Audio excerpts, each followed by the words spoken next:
الحمد للہ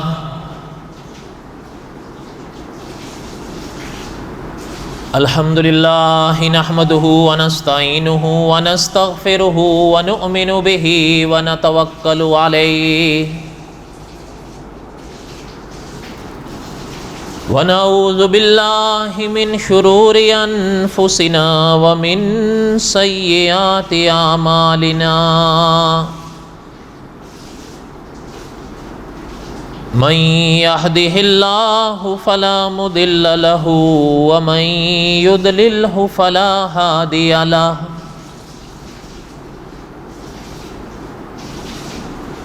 ونشهد أن لا إله إلا الله وحده لا شريك له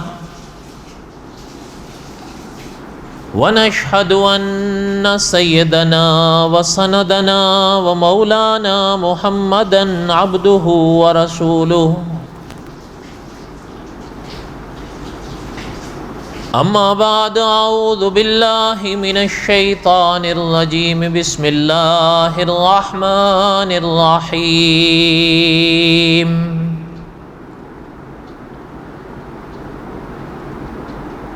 الف لام را تلک آیات الکتاب المبین انا انزلناه قرآنا عربیا لعلکم تعقلون نحن نقص علیک احسن القصص بما اوحینا الیک هذا القرآن وَإِن كُنْتَ مِن قَبْلِهِ لَمِنَ الْغَافِلِينَ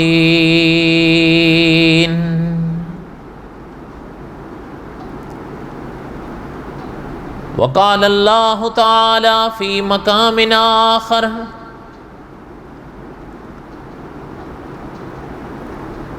ان اللہ اصطفى آدم ونوحا وآل ابراہیم وآل عمران علی العالمین ذریۃ بعضها من بعض واللہ سمیع علیم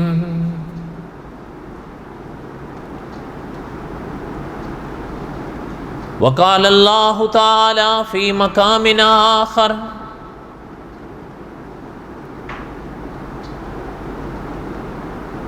انا اوحینا الیک کما اوحینا الی نوح والنبیین من بعدہ وَأَوْحَيْنَا إِلَىٰ إِبْرَاهِيمَ وَإِسْمَاعِيلَ وَإِسْحَاقَ وَيَعْقُوبَ وَالْأَسْبَاطِ وَعِيسَىٰ وَأَيُّوبَ وَيُونُسَ وَهَارُونَ وَسُلَيْمَانَ وَآتَيْنَا دَاوُودَ زَبُورًا وقال النبی صلی اللہ علیہ وسلم کلکم بنو آدم وآدم خلق من تراب وقال النبی صلی اللہ علیہ وسلم انا آخر الانبیاء وانتم آخر الامم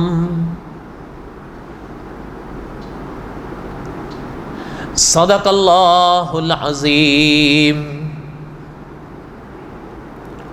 وصدق رسولہ النبی الکریم ونحن على ذلك لمن الشاہدین والشاکرین والحمد للہ رب العالمین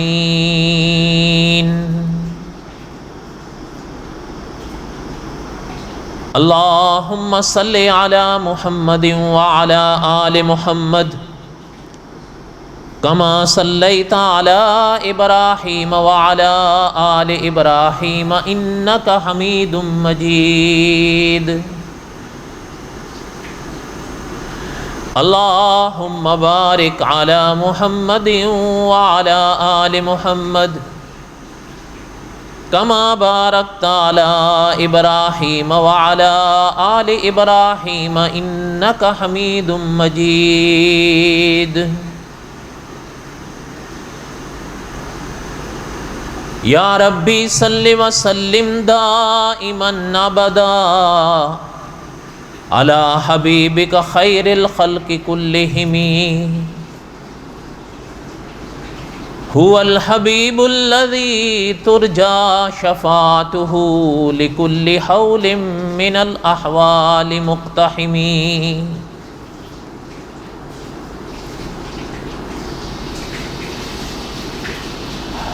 ہمہ قسم کی حمد و ثنا اللہ ذات لم یزل لا یزال کی پاک ذات کے لیے صدق دل سے لا تعداد مرتبہ درود و سلام امام الانبیاء حضرت محمد الرسول اللہ صلی اللہ علیہ وسلم کی پاک ذات کے لیے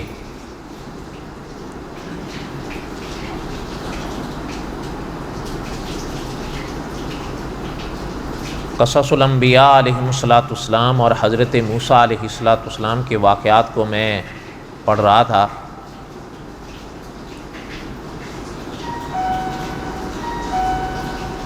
اور حضرت موسیٰ علیہ السلام کی حیات طیبہ کا بالکل آخری باب بلکہ آخری سرخی کچھ دہرالی ہے کچھ دہرانی ہے انشاءاللہ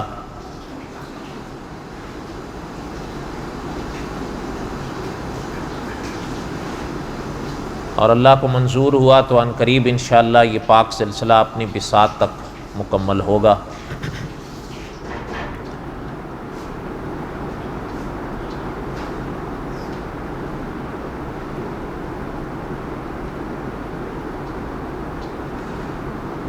ہمارے اکابر نے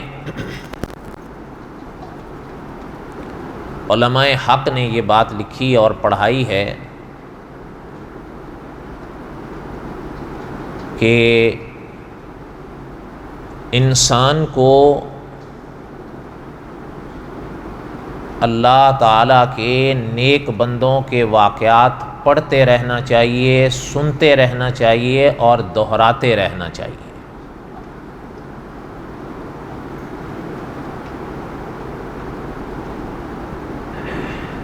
اور شیخ الحدیث مولانا محمد زکریا صاحب کاندھلوی رحمۃ اللہ علیہ نے ایک یہ بات بھی لکھی ہے کہ محترم فرماتے تھے کہ خدا پاک کے نیک بندوں کے جو واقعات ہوتے ہیں یہ خدائی لشکر ہوتے ہیں،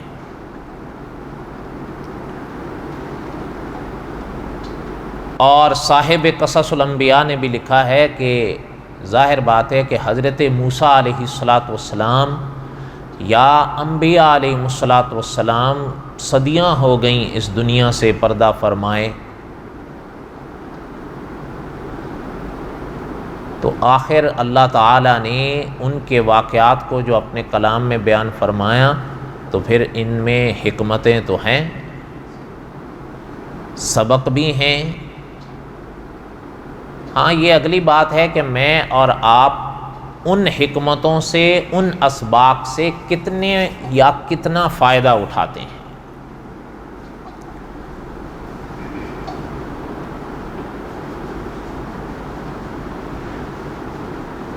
تو بہرحال حضرت موسیٰ علیہ السلام کے واقعات کو میں دہرا رہا تھا،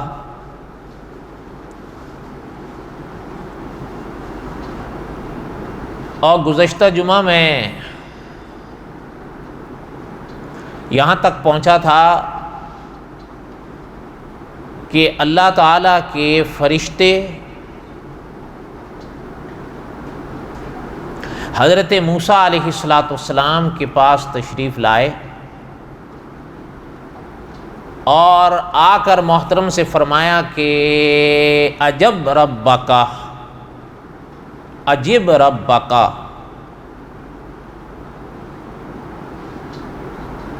خدا کے پیغام اجل کو قبول فرمائیے۔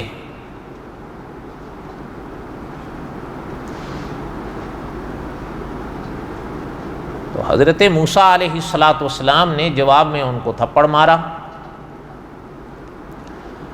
ان کی آنکھ مجروح ہوئی۔ علماء نے لکھا ہے کہ چونکہ وہ انسانی روپ میں تھے،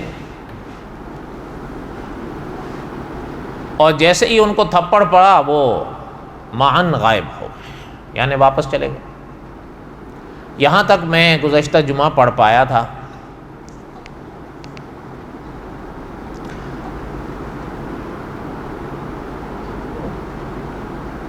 جب واپس گئے اللہ تعالیٰ کی پاک بارگاہ میں تو جا کر عرض کیا کہ اللہ،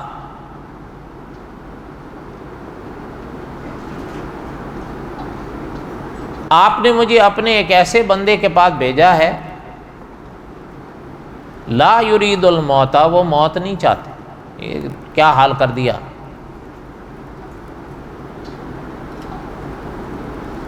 ارسلتنی الی عبد لا یرید الموت، یہ بخاری شریف میں ہے۔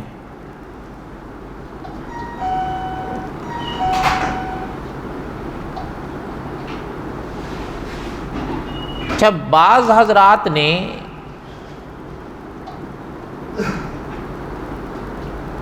اس مقام پر یہ بات بتانے کی یا سمجھانے کی کوشش کی ہے کہ یہ جو بخاری شریف میں بیان کیا گیا ہے یہ کوئی حقیقی واقعہ نہیں ہے،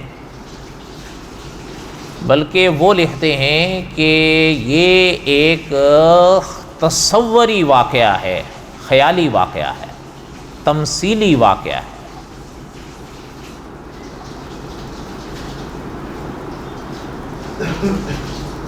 ممکن ہے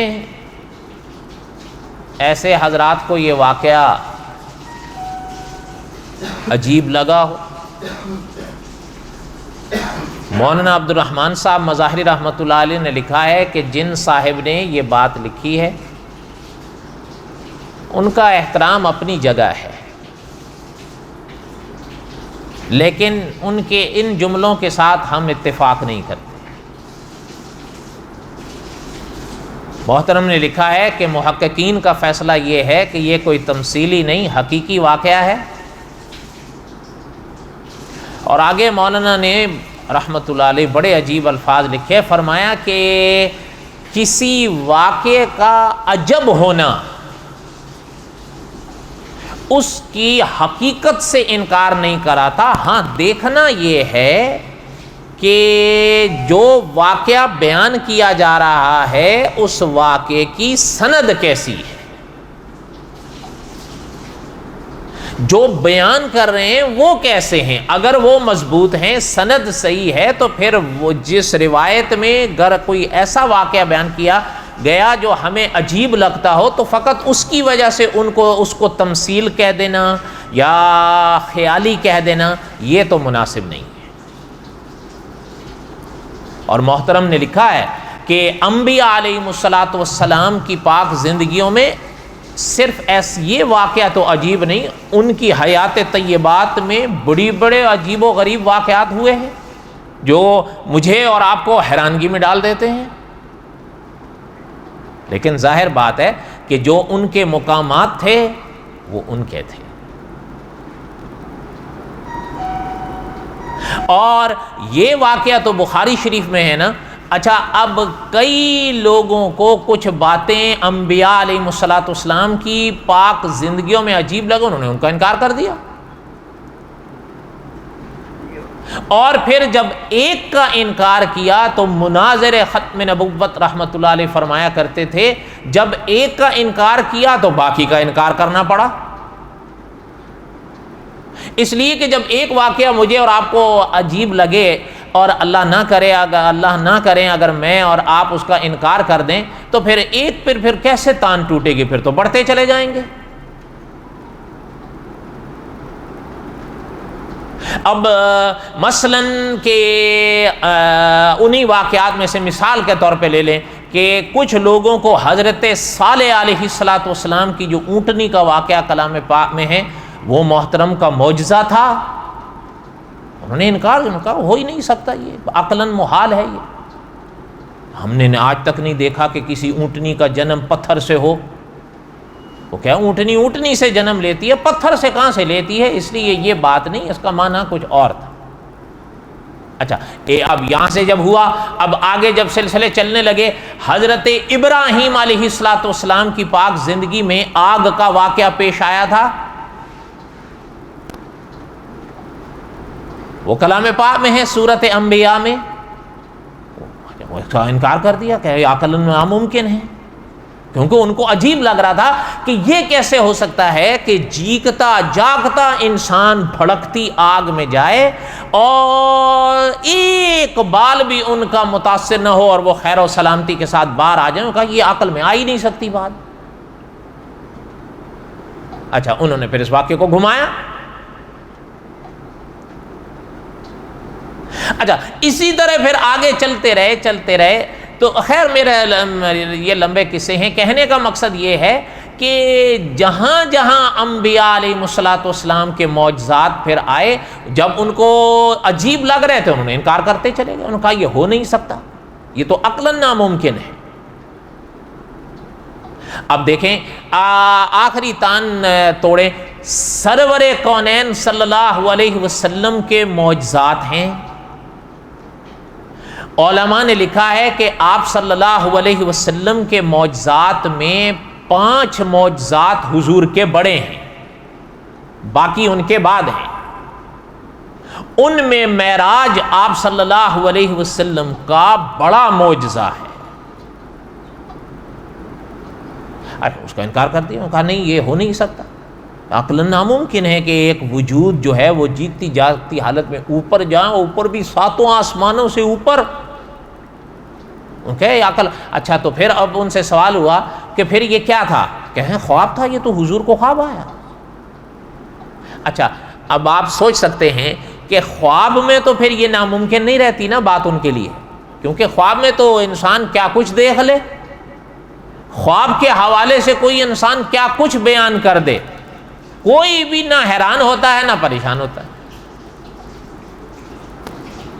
میرے کہنے کا مقصد یہ تھا کہ اچھا پھر جب ایسوں نے معجزات کا انکار کیا تو کرامات کا تو پھر سوال ہی نہیں پیدا ہوتا۔ جب وہ انبیاء علیہ السلام کے معجزات نہیں مان تو کرامات کہاں ماننے تھے انہوں نے؟ کرامات تو علماء نے لکھا ہے آتے ہی صدقے میں انبیاء کے ہیں۔ جب وہ معجزات کے قائل نہیں ہو رہے تھے تو کرامات کا تو پہلے انہوں نے انکار کرنا تھا۔ حالانکہ عقائد اہل سنت و جماعت میں ہے کہ آپ نے اور ہم نے انبیاء علیہ السلام کے معجزات پر بھی ایمان رکھنا ہے اور خدا کے اولیاء کی کرامات پر بھی ایمان رکھنا ہے۔ اور کرامات اولیاء یہ انبیاء علیہ السلام کی اتباع کا صدقہ ہوتا ہے۔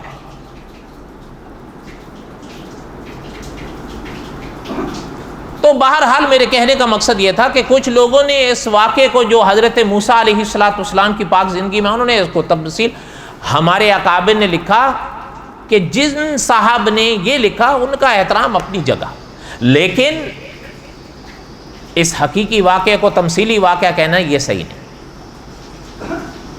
ان کو حیرانگی ہو رہی تھی، فرمایا اس میں حیرانگی کی کیا بات ہے؟ انبیاء علیہ السلام کی پاک زندگی میں سے بڑے بڑے حیران کن واقعات ہوئے۔ آپ کو یاد ہے ہم نے حضرت موسیٰ علیہ السلام کے ہی واقعات میں پڑھا تھا نا، کلام پاک میں ہے کہ اللہ کے حکم سے لاٹھی رکھی تھی تو کیا بنی، اور اللہ کے حکم سے واپس پکڑی تو پھر لاٹھی بن گئی۔ اب حیران کن بات، انسان حیران ہوا کہ بھئی ایک لاٹھی۔ اچھا اسی طرح اپنا آپ کو یاد ہوگا ایک واقعہ ہم نے حضرت موسیٰ علیہ السلام کے ہی واقعات میں پڑھا کہ محترم غسل کے لیے آگے بڑھے تو محترم کے کپڑے ایک پتھر لے کے بھاگ گیا،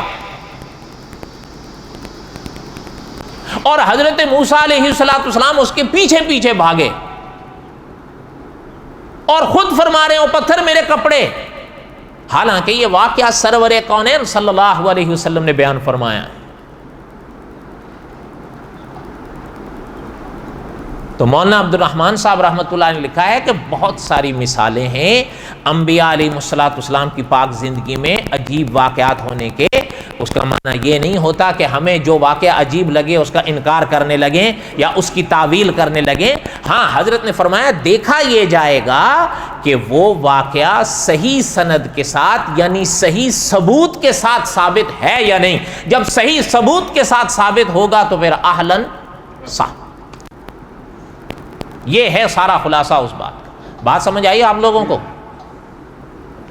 اب آگے سنیں، حضرت موسیٰ علیہ السلام نے جب تھپڑ وہ واپس گئے مرے فرشتہ، انہوں نے کہا کہ اللہ ارسلتنی الی عبد لا یرید الموت۔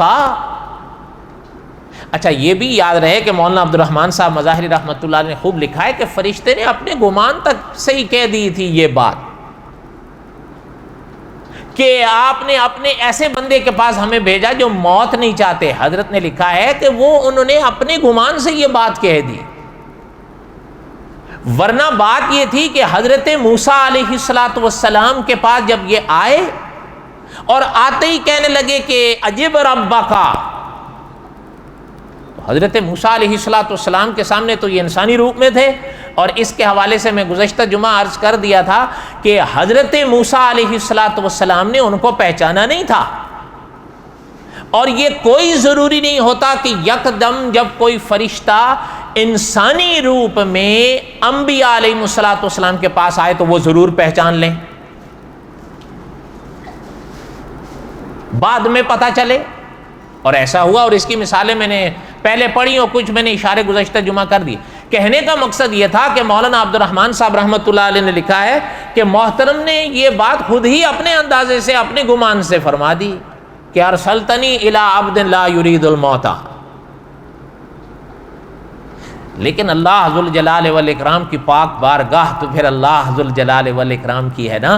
مولانا عبد الرحمن صاحب رحمۃ اللہ علیہ لکھتے ہیں کہ اللہ نے پھر فرشتے کی اس گمان کو ختم کرنے کے لیے اور حضرت موسیٰ علیہ السلام کی شان کو مزید ظاہر کرنے کے لیے ملک الموت سے فرمایا کہ پھر واپس جائیں۔ اور حضرت نے لکھا، دوسرے علماء نے بھی لکھا کہ یہ فرمانے سے پہلے ہی اللہ نے ان کی حالت کو درست فرما دیا۔ وہ تو پہلے انسانی روپ میں تھے نا، جب بدل گئے تو حالت درست ہو گئی۔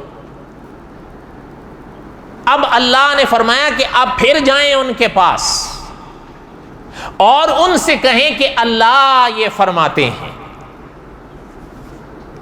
اچھا یہ بات بھی چلتے چلتے سن لیں کہ یہ بھی ہمارے علماء نے لکھا ہے کہ یاد رہے کہ انبیاء علیہ السلام اور میری اور آپ کی موت میں فرق ہوتا ہے، یہ یاد رہے۔ یہ میں نے کئی دفعہ بات دہرائی ہے، عقیدے کی بات ہے، اس کو ذہن میں تازہ رکھیں کہ کل من علیہا فان ویبقی وجہ ربک ذو الجلال، یہ ذہن میں رکھیں۔ کوئی حقیقتوں سے انکار نہیں کرتا، اس لیے کہ موت سے پاک ذات صرف اللہ کی ہے، اللہ کے ماں سوا جو ہے سب فانی۔ یہ صاف آیت بتا رہی، کل من علیہا فان، اللہ کے ماں سوا ہر شے فانی۔ لیکن علماء نے لکھا ہے ہاں یہ ذہن میں رہے، جو رتبے جو درجے انبیاء کے ہیں ظاہر ہے وہ آپ کے اور ہمارے تو نہیں ہیں، اور بولو تو صحیح ہیں، نہیں ہیں۔ وہ رتبے اور درجے جو انبیاء کے ہیں وہ تو اولیاء کے بھی نہیں ہیں، تو میرے اور آپ کے کیسے ہو سکتے ہیں؟ مولانا نے لکھا کہ یہ یاد رہے جس طرح ان حضرات کے رتبے اپنے ہیں، اس طرح ان کے اور آپ کی اور ہماری اور ان کی موت کے فرق بھی اپنے ہیں۔ موت سے کوئی انکار نہیں کرتا۔ اچھا اب دیکھیں، اللہ نہ کرے، چلے خیر میں دوسری طرف بھٹک جاؤں گا، پہلے اس بات کو پورا کریں۔ فرمایا کہ یہ بات ذہن میں رہے کہ علماء نے لکھا ہے کہ اللہ کے انبیاء کی اور عام لوگوں کی موت میں فرق ہوتا ہے۔ انبیاء علیہ السلام کے جب اس دنیا کا دور پورا ہوتا ہے تو خدا کے فرشتے جب تشریف لاتے ہیں تو محترم کو اختیار دیتے ہیں کہ آپ چاہیں تو اس دنیا میں رہنا تو رہ سکتے ہیں، اور چاہیں تو ہم پیغام لائے ہیں آپ چلیں۔ تو اختیار مل گیا نا، آپ کو مجھے بھی اختیار ملتا ہے، کوئی نہیں ملتا۔ تو یہ بڑا فرق ہوا، یا اور فرق کے ساتھ یہ بھی ایک فرق ہے یا نہیں؟ آپ یاد کر لیں، امام الانبیاء سرور کونین صلی اللہ علیہ وسلم نے کیا فرمایا تھا؟ زندگی کے پاک دنوں کے آخری دن تھے، صحابہ فرماتے ہیں حضور نے فرمایا تھا کہ اللہ کے ایک بندے کا جب اخیر وقت آیا، اللہ نے ان کو اختیار دیا کہ آپ چاہیں تو ہمارے ہاں آ جائیں اور چاہیں دنیا میں رہنا تو رہ لیں۔ تو صحابہ نے فرمایا کہ آقا، اللہ کے ان محترم بندے نے کیا اختیار فرمایا؟ تو حضور نے فرمایا انہوں نے اللہ کے ہاں جانے کو پسند فرمایا۔ حضور کی بات سمجھ آئی؟ بولو۔ اچھا، اب آگے دیکھیں، جب محدثین نے لکھا ہے سرور کونین صلی اللہ علیہ وسلم کی پاک زبان سے یہ پاک جملے نکلے تو حضرت رفیق دم ہجرت رضی اللہ تعالیٰ پاس بیٹھے تھے، سنے تو رو دی۔ تو صحابہ نے جب دیکھا کہ محترم رو رہے ہیں تو صحابہ نے فرمایا کہ حضرت آپ کیوں روتے ہیں؟ یہ تو اللہ کے کسی بندے کی بات ہو رہی۔ فرمایا اللہ کے کسی دوسرے بندے کی بات نہیں ہو رہی ہے، محترم کی ہی بات ہو رہی ہے، بس کھل کے تم سے کہہ نہیں رہے۔ وہ مزاج شناس نبوت ہے نا۔ تو بہرحال یہ تو اللہ کو منظور ہوا تو قصص الانبیاء کے آخر میں آئے گا۔ کہنے کا مقصد یہ ہے کہ علماء نے لکھا ہے انبیاء علیہ السلام کو قدرت اختیار دیتی ہے انبیاء علیہ السلام کے اچھا، ایک اور چیز بھی ذہن میں رکھیں، شاید اگر یہ بات سمجھنی مشکل ہو تو ایک اور مثال سے آسانی سے سمجھیے، وہ بھی علماء نے لکھی ہے۔ میں اور آپ سوتے ہیں یا نہیں؟ تو نیند آتی ہے نا، سو جاتے ہیں۔ اچھا، انبیاء علیہ السلام بھی سوتے ہیں یا نہیں؟ بولو، سوتے ہیں نا۔ لیکن سچ بتائیے، کیا انبیاء کی نیند یا انبیاء کا سونا اور میرا اور آپ کی نیند یا میرا اور آپ کا سونا ایک برابر ہے؟ بولو، نہیں، سوال ہی نہیں پیدا ہوتا۔ حضور نے فرمایا ہم سوتے ہیں لیکن ہمارا دل جاگتا ہے، یہ حضور نے فرمایا۔ اچھا، اب آپ ذہن میں لے آئیں یہ بات، جب انبیاء علیہ السلام کی نیند اور میری اور آپ کی نیند میں فرق ہے تو پھر موت میں بھی فرق ہو تو اس میں تعجب کی کون سی بات ہے؟ بہرحال اللہ نے زندگی دی تو یہ انبیاء علیہ السلام کی حیات طیبہ کے حوالے سے قصص الانبیاء کے آخر میں آئیں گے یہ باتیں۔ کہنے کا مقصد یہ تھا۔ اچھا، ایک اور مثال یاد آئی، وہ بھی ذہن میں لے آئیں، یہ بات سمجھنی آسان ہو جائے گی۔ لیکن چلیں، پھر بات لمبی ہوتی جا رہی ہے، اللہ نے موقع دیا پھر آئیں گی باتیں اپنے موقع پر، ورنہ یہ پھر آج بات رہ جائے گی۔ فرمایا کہ آپ جائیں اور میرے کلیم سے فرمائیں کہ اللہ فرماتے ہیں کہ آپ اگر اس دنیا میں ابھی رہنا چاہیں تو کسی بیل کی پیٹھ پہ ہاتھ رکھ دیں۔ اللہ نے فرمایا جتنے بال آپ کے ہاتھ کے نیچے آئیں گے، ایک ایک بال کے عوض ہم ایک ایک سال کی عمر آپ کی بڑھائیں گے۔ اللہ چاہیں جتنی عمر بڑھا دیں، اللہ کو تو کوئی پوچھنے والا نہیں نا۔ عمر کے فیصلے اللہ کرتے ہیں، یہ یاد رہے، کس کی کتنی عمر ہے۔ کبھی کبھی ایسا ہوتا ہے کسی کی عمر 10 سال، آپ اور ہم اللہ نہ کرے روتے ہیں، یہ 10 سال اللہ کی حکمتیں ہیں، اللہ کے فیصلے ہیں۔ کسی کی عمر 100 سال، کسی کی عمر 200 سال بھی ہو جاتی ہے۔ مجھے نہیں پتا آپ نے پڑھا یا نہیں پڑھا، سرور کونین صلی اللہ علیہ وسلم کے ایک صحابی تھے حضرت سلمان رضی اللہ تعالی، نام سنے حضرت سلمان فارسی؟ پتہ نہیں آپ مانے یا نہ مانے، مولانا ظہور الباری نے بخاری شریف کے حاشیے میں لکھا ہے تاریخ کے حوالے سے کہ محترم کی عمر 250 سال تھی۔ کتنی؟ آپ حیران ہو رہے ہیں اس لیے تو بول نہیں رہے نا۔ میں نے پہلے کہا کہ مولانا ظہور الباری دارالعلوم دیوبند، انہوں نے بخاری شریف کی شرح لکھی تھی۔ بخاری شریف کی شرح میں ایک باب ہے کتاب الانبیاء کتاب الانبیاء کی شرح کے موقع پر انہوں نے یہ بات لکھی تھی کہ محترم کی عمر 250 سال ہوئی. آپ اور ہم حیران ہو جاتے ہیں. اس میں حیرانگی کی کون سی بات ہے؟ حضرت عیسیٰ بن مریم علیہ السلام کی عمر کا اندازہ لگا لیں کتنی عمر ہے. اب بھی ہیں یا نہیں؟ اسی حیات میں ہیں ابھی بھی. اچھا حضرت خضر کے باب تو ابھی ابھی ہم نے حال ہی میں پڑھا ہے, حضرت خضر کا اندازہ لگا لیں. قدرت کو جتنے منظور ہو جس کے, یہ فیصلے قدرت کے ہوتے ہیں, یہ فیصلے اللہ کے ہوتے ہیں کس کی کتنی عمر رکھنی ہے. اس لیے فرمایا اگر ہاں آپ کو چاہنا ہے تو ہم آپ کے اس جو بال آپ کے ہاتھ کے نیچے آئیں گے, ایک ایک بال کے عوض آپ کا ایک ایک سال عمر بڑھا دیں گے. اب جائیں. اچھا وہ آ گئے. جب آئے, اچھا یہ بھی ذہن میں لے آئے, مولانا عبد الرحمن صاحب مظاہری رحمۃ اللہ علیہ نے لکھا ہے جب وہ تھپڑ مارے تھے نا اور مہان وہ غائب ہو گئے تو محترم کو بھی احساس ہو گیا تھا کہ یہ تو اس جہان کا معاملہ نہیں اس جہان کا معاملہ تھا. پہلے تو انسانی روپ میں تھے نا, تو انسانی روپ میں تو پہچان نہیں سکے, اور یک کوئی گھر کے اندر آ کر کہنے لگا ہے کہ چلیں. ہمارا تو محترم کو غصہ آ گیا, تھپڑ لگا دیا. لیکن جیسے ہی غائب ہوئے وہ, تو مولانا نے لکھا ہے کہ محترم بھی سمجھ گئے تھے کہ ارے یہ معاملہ تو اس جہان کا نہیں اس جہان کا. تو اب دوبارہ آئے تو اب تو محترم سمجھے ہوئے تھے. تو کہنے لگے, جب حضرت ملک الموت علیہ السلام آئے تو فرمانے لگے کہ محترم اللہ کا پیغام لے کر آیا ہوں. فرمائیں.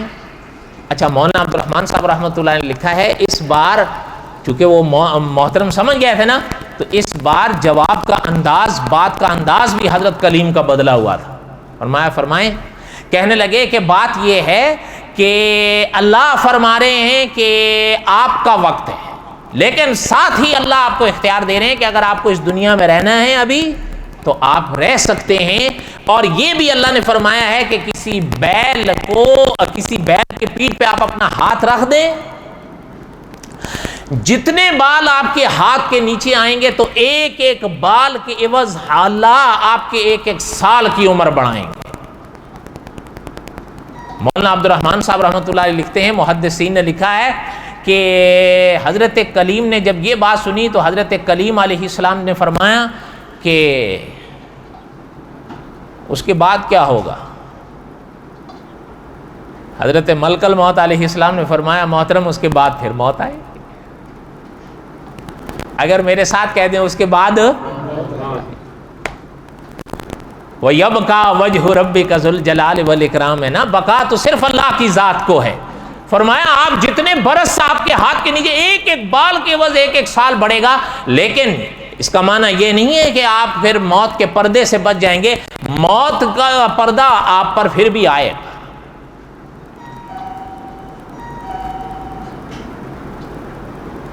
ایک بات چلتے چلتے سن لیں,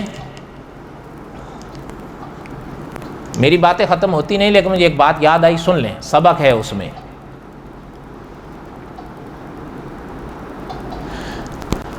آپ صلی اللہ علیہ وسلم کی امت میں علامہ سیوطی ہوئے ہیں رحمۃ اللہ علیہ, یہ مصر کے تھے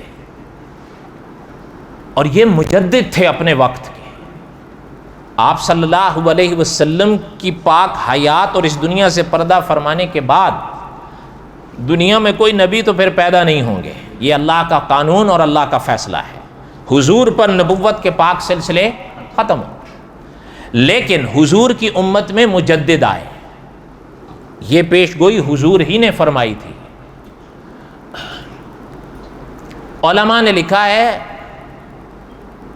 کہ علامہ سیوطی رحمۃ اللہ علیہ بھی حضور کی امت کے مجددوں میں سے ایک مجدد تھے. حضرت نے لکھا ہے, اچھا اگر جہاں تک مجھے یاد آ رہا ہے کوئی غلطی ہوگی تو میری طرف سے ہوگی, لیکن بڑی پرانی بات ہے, یہ غالباً مفتی تقی عثمانی صاحب نے لکھی ہے. قرآن پاک ہے نا, اور قرآن پاک کی تفسیر ہوتی ہے. تفسیر کا مقصد یہ ہوتا ہے کہ مجھے اور آپ کو قرآن پاک کا معنی اور تفصیل سمجھائی جائے کہ قرآن پاک میں اللہ تعالیٰ کیا فرماتے ہیں. یہی مقصد ہے نا بڑا. مفتی تقی صاحب نے لکھا ہے، علامہ سیوطی رحمۃ اللہ علیہ نے کلام پاک کی ایک تفسیر لکھی تھی، غالباً تفسیر مجمع البحرین، 80 جلدوں میں پوری ہوئی تھی وہ. سبحان اللہ تو کہہ دیں، یا تو حیران ہو یا سمجھ رہے ہو کہ جھوٹ بول رہا ہوں. دو ہی باتیں ہیں، ساتھ میں حوالے دے رہا ہوں. آپ کے ملک کے سب سے بڑے عالم نے یہ بات لکھی ہے، اور حیران نہیں ہو آپ، شاید 80 جلدیں سن کے حیران ہو رہے ہیں. صاحب قصص نے لکھا ہے کہ مفسر شاہین گزرے ہیں حضور کی امت میں، انہوں نے کلام پاک کی تفسیر پورے 100 جلدوں میں لکھی تھی. حضور علیہ الصلوۃ والسلام کا پاک فرمان اس موقع پہ یاد کر لیا کریں، العلماء ورثۃ الانبیاء. خیر بہرحال بات کر رہا تھا، علامہ سیوطی رحمۃ اللہ علیہ نے ایک بات لکھی ہے اپنی کتاب میں کہ جب جس انسان کا اخیر وقت آتا ہے، جو بات سنا رہا تھا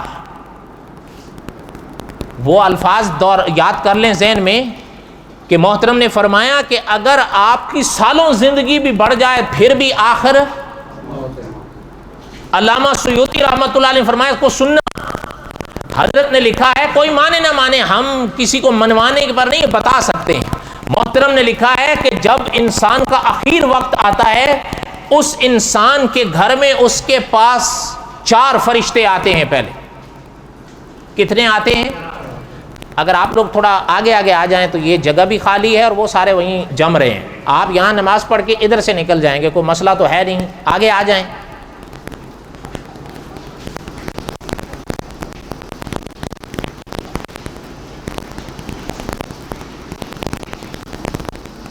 فرمایا کہ 4 فرشتے آتے ہیں، اور 4 فرشتے جب پہلا فرشتہ اس کے پاس ہوتا ہے جس کا اخیر وقت ہوتا ہے، یہ ذہن میں رہے، علامہ سیوطی رحمۃ اللہ نے لکھا ہے، اب اس وقت اس کے اوپر جس نے جانا ہوتا ہے ایک پردہ پڑ جاتا ہے. اب وہ چاہ کر دوسروں سے باتیں نہیں کر پائے گا. باتیں کر پائے تو آپ کو جانے والا بتا دے گا وہ آئینو، اور بولو تو صحیح، آئینو ایمان بالغیب رہے گا، اور بولو تو صحیح.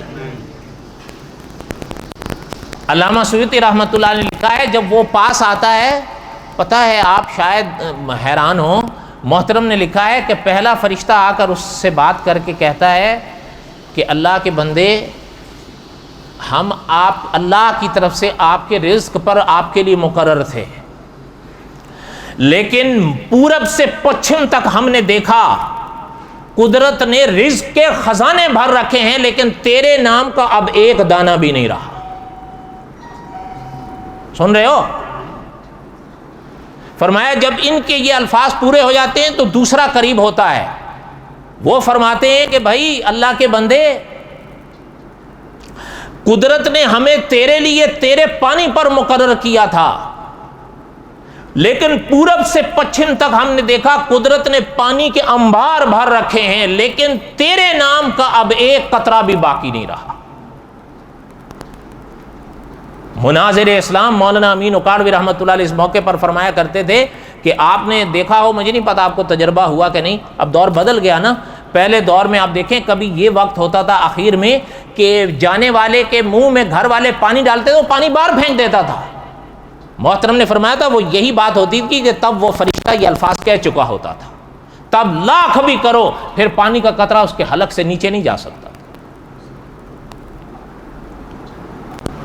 علامہ سیوطی رحمۃ اللہ نے لکھا ہے جب دوسرے کی یہ بات پوری ہوئی تو پھر تیسرا آگے بڑھتا ہے، اور تیسرا فرماتا ہے کہ اللہ کے بندے، میں اللہ کی طرف سے تیری سانسوں پر مقرر تھا، قدرت نے پورب سے پچھم تک ہواؤں کے خزانے بھر رکھے ہیں، لیکن میں نے دیکھا ہے کہ تیرے نام کی اب ایک سانس بھی باقی نہیں ہے. پھر علامہ سیوطی لکھتے ہیں کہ پھر چوتھا فرشتہ آگے بڑھتا ہے، اور چوتھا فرشتہ کہتا ہے کہ بھائی اللہ کی طرف سے میں تیری عمر کے دنوں پر مقرر تھا، پورب سے پچھم تک قدرت نے دنیا کے لیے ابھی عمریں رکھی ہیں، لیکن اللہ نے تیری عمر کے جتنے دن رکھے تھے وہ اب گن لیے گئے ہیں۔ علامہ سیوطی رحمۃ اللہ نے لکھا ہے جب یہ چوتھے کے الفاظ پورے ہوتے ہیں نا، پھر یہ دو فرشتے ظاہر ہوتے ہیں۔ کون سے؟ کرامن کاتبین، ان کا ذکر کلام پاک میں ہے نا، ان علیکم لحافظین کرامن کاتبین یعلمون ما تفعلون۔ اللہ نے فرمایا یہاں تو فرمایا احترام والے ہیں، لکھنے والے ہیں، اور آگے اللہ نے فرمایا جو کچھ تم کرتے ہو وہ جاننے والے ہیں۔ فرمایا اب یہ ظاہر ہوتے ہیں، ابھی آپ کو اور مجھے نظر آتے ہیں؟ آپ نے یہ مسئلہ علماء سے سنا ہوگا، جب انسان غسل کرتا ہے نا تو پہلے ابتدا میں یہ مسئلہ آپ نے سنا ہوگا کہ غسل کے ایک مرحلے پر حکم یہ ہے نا کہ پہلے دائیں کندھے کو 3 دفعہ دھو، پھر اس کے بعد بائیں کندھے کو 3 دفعہ دھو، باقی جسم بعد میں دھو۔ سنا ہے یا نہیں سنا؟ بولو۔ نہیں سنا، 1-2 نے سنا ہے، باقی اللہ کا فضل۔ سیدھی بات ہے، سچ بولا کرو کہ نہیں سنا ہے، 1-2 کے سننے سے کچھ بھی نہیں ہوتا۔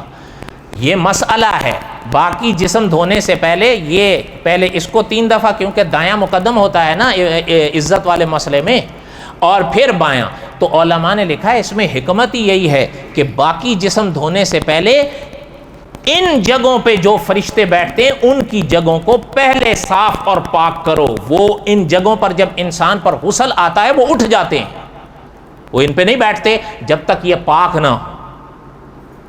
بات سمجھ آئی ہے؟ بولو تو صحیح۔